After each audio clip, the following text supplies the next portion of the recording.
Sardar Patel educational institute સંચાલિત Shrimati MS લખાણી કન્યા વિદ્યાલયમાં તમારું સ્વાગત છે. આજે આપણે બધા જ એક નવી એક્ટિવિટી શીખવા જઈ રહ્યા છીએ. યુનિટ 3 એક્ટિવિટી 3 એક લેટર આપેલો છે કે બે ફ્રેન્ડ્સ પોતાના અનુભવો પોતાના એક્સપિરિયન્સ છે એ શેર કરે છે. તમને આમાંથી લેટર ફોર્મેટ પણ જાણવા મળશે કે કઈ રીતે અંગ્રેજીમાં લેટર લખાય છે અને કેટલી વાતો તમે છે એ લેટરમાં કરી શકો છો. તો ચલો જોઈએ. ટીના lives in a town called Halol. It is surrounded by a small village and it is not far from Vadodara. Last month, Tina visited a village fair near Halol. After a few days, she visited trade fair in Vadodara.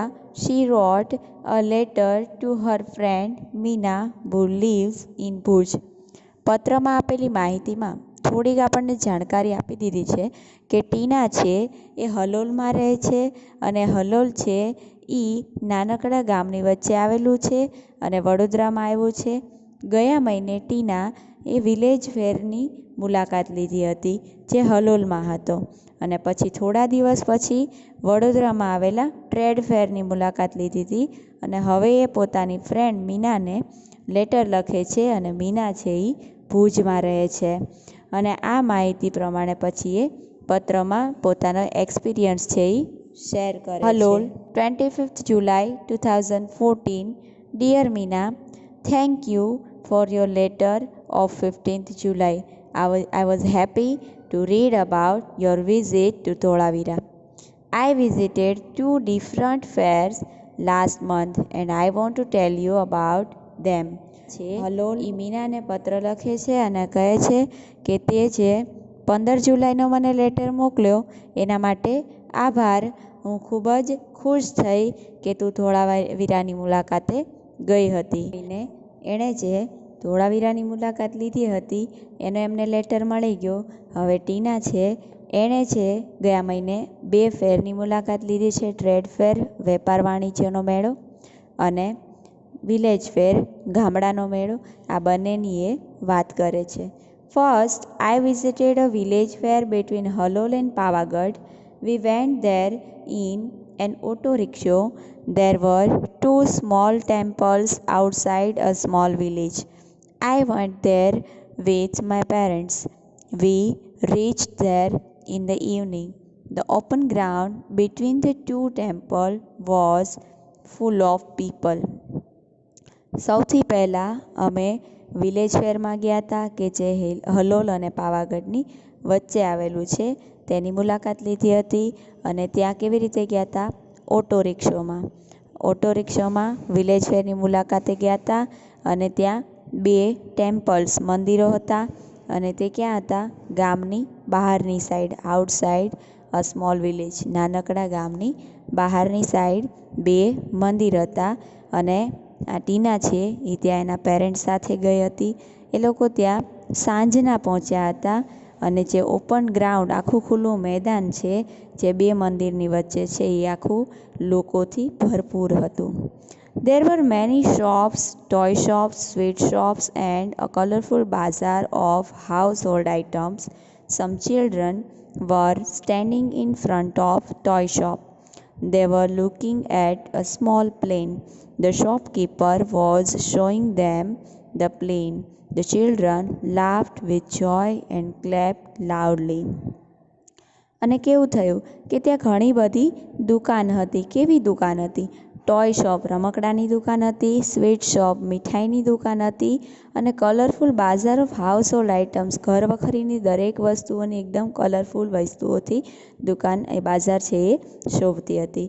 અને બાળકો છે એ toy શોપની સામે, રમકડાની દુકાનની સામે ઊભા હતા અને એક નાનકડા અમથા પ્લેનની સામે જોઈ રહ્યા હતા અને શોપકીપર છે એ એમને એ પ્લેન છે એ બતાવતો હતો અને બાળકો છે એ જોરથી હસતા હતા અને તાળી પાડતા હતા આનંદમાં. We also saw a merry-go-round and a giant wheel. The merry-go-round was quite small, but the giant wheel was really huge. The place was full of noise. There were many loudspeakers playing film songs. There were many children in the giant wheel. They were shouting in excitement. We saw a juggler too. Was playing with 5 balls and was keeping all of them in the air. It was wonderful. અમે ત્યાં મેરીગો round અને giant wheel પણ જોયું.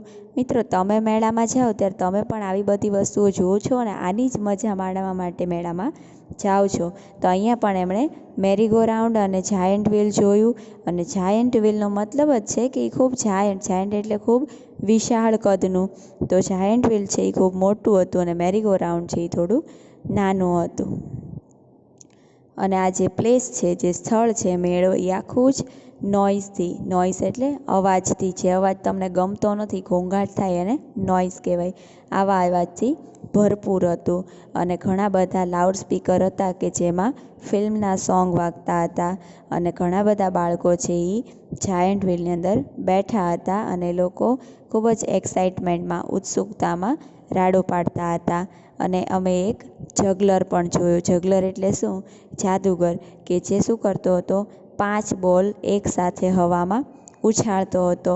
હવે તમે જ વિચાર કરો કે 1 by 1 એકને પકડીને બીજાને ઉછાળો, એવી રીતના તમે 3 બોલ કરી શકો વધીને. આ જગલર છે એ 5 બોલથી એવી રમત દેખાડતો હતો અને એ ખૂબ જ અદ્ભુત હતું. After some days, we visited a trade fair in Vadodara. It was a school trip. We went there on Sunday. We went by bus. અને થોડા દિવસ પછી અમે ટ્રેડ ફેરની મુલાકાત લીધી. વેપાર વાણિજ્યના મેળામાં ગયા હતા અને એ ક્યાં હતો?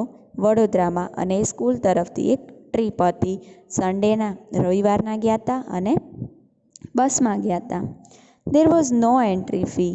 The whole ground was full of large stalls.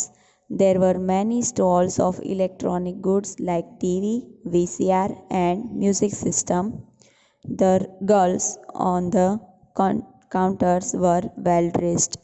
They were answering the questions of visitors with smiles. અને કેવું થયું કે જે ટ્રેડ ફેર છે એમાં જવા માટે કોઈ એન્ટ્રી ફી નહોતી. અને ત્યાં પણ આખું જે ગ્રાઉન્ડ હતું એ ઘણા બધા સ્ટોલથી ભરેલું હતું અને ઘણી બધી ઇલેક્ટ્રોનિક ગુડ્સ એટલે કે ઇલેક્ટ્રોનિક વસ્તુઓ હતી. કેવી? ટીવી, VCR અને મ્યુઝિક સિસ્ટમ. ટીવી તમને ખબર છે, મ્યુઝિક સિસ્ટમ ખબર છે, VCR વિડીયો કેસેટ રેકોર્ડર એવું એનું ફૂલ ફોર્મ થાય છે. અને VCR છે એ વિડીયો કેસેટ ઉતારવા માટે પહેલાંના જમાનામાં કામ લાગતું. હવે બધા CD અને DVDથી ચલાવી લે છે.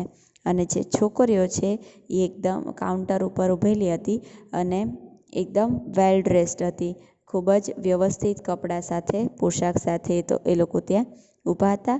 અને જે પણ કસ્ટમર ત્યાં આવે એ લોકોને વ્યવસ્થિત જવાબ આપતા હતા અને સ્માઇલ સાથે.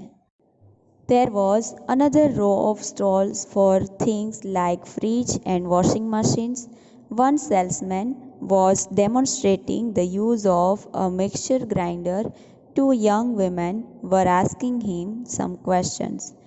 અને બીજી એક હરોળ હતી કે જ્યાં પણ સ્ટોલ લાગેલા હતા અને એ સ્ટોલમાં પણ કેવી વસ્તુ હતી? ફ્રીજ અને વોશિંગ મશીન. અને સેલ્સમેન છે યાનો ડેમોન્સ્ટ્રેટ કરતો હતો, ડેમો આપીને બતાવી રહ્યો હતો. શેનો ડેમો હતો? એ મિક્સચર ગ્રાઇન્ડરનો. અને 2 વુમન છે, 2 મહિલાઓ છે, એને સવાલ પૂછી રહી હતી. We went around and saw everything. At the other end of the fair, there were some fast food stalls. My friends ordered pizza and I ordered a glass of lassi. We sat down for a while and savored the food. There were a couple of sweet shops, but we did not buy any sweets. We came back in the evening. અને કેવું થયું કે બીજી જે row હતા એમાં એમણે fridge અને વોશિંગ મશીન વગેરે જોયા પછી આખા રાઉન્ડમાં બધું જ ફર્યા અને બધી જ વસ્તુ જોઈ એમણે. અને ફેરનો જે બીજો another end of the fair અને ફેરનો જે અંત આવતો હતો તે જગ્યાએ તે લોકો ગયા. ત્યાં ફાસ્ટ ફૂડ માટેના સ્ટોલ્સ મૂકેલા હતા, જેમાં એમના ફ્રેન્ડ્સ છે એમણે પિઝા ઓર્ડર કર્યા અને આ જે ટીના છે એણે લસ્સી ઓર્ડર કરી. થોડીવાર માટે એ લોકો બેસી ગયા અને સેવર્ડ ધ ફૂડ. સેવર્ડ ફૂડ એટલે સ્વાદ માણવો અથવા તો જે તે વસ્તુ જે ખાવાની છે એનો આસ્વાદ લેવો. એમને માણ્યા અને ત્યાં એક કપલ ઓફ સ્વીટ શોપ એટલે કે 2 મીઠાઈની દુકાન હતી અને પણ દુકાન એમણે જોઈ પણ એક પણ વસ્તુ ખરીદી નહીં અને પાછા સાંજે આવતા રહ્યા. Okay, I'll stop now. Convey my regards to your parents. Your sincerely Tina. અને હવે હું અહીંયા સ્ટોપ કરું છું અને તારા માતા પિતાને મારા અભિવાદન આપજે, તારી વાલી ટીના. એમ કરીને પત્ર પૂર્ણ કરે છે. તો મિત્રો 2 વસ્તુ જાણવા મળી ને. એક તો તમે લેટર ફોર્મ જોયું કે કઈ રીતના લેટર લખાય અને લેટરમાં કેટલી ટૂંકમાં વાત કહેવાની હોય અને છતાં જ એમાં બધું જ આવી જાય. અને બીજું એ પણ જોયું કે કોણે કોને પત્ર લખ્યો હતો અને પત્રમાં જેની વાત થઈ હતી એ 2 ફેર, ટ્રેડ ફેર અને વિલેજ ફેર બંનેના ડિફરન્સ પણ જોયા. તો મજા આવી ને. તમે પણ તમારા મિત્રને આ પ્રકારનો પત્ર લખવાની ટ્રાય કરજો. Have a nice day.